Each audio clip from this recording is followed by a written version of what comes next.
Just minutes ago, we learned the identity of the man shot and killed yesterday by Albuquerque police. This was the incident near San Mateo and Copper. Claude Trivino is his name, from Hernandez, New Mexico.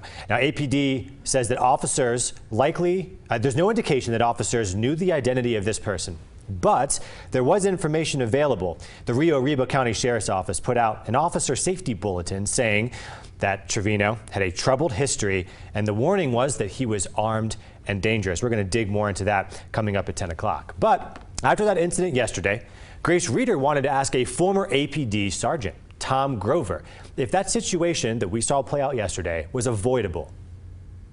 That dynamic, it's automatically very complicated. This guy got no in the world.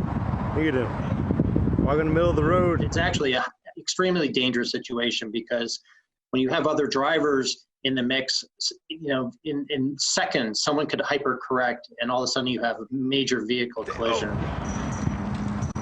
They tased him. Look, they're tasing him. They're tasing him. Oh, they killed him. They killed him.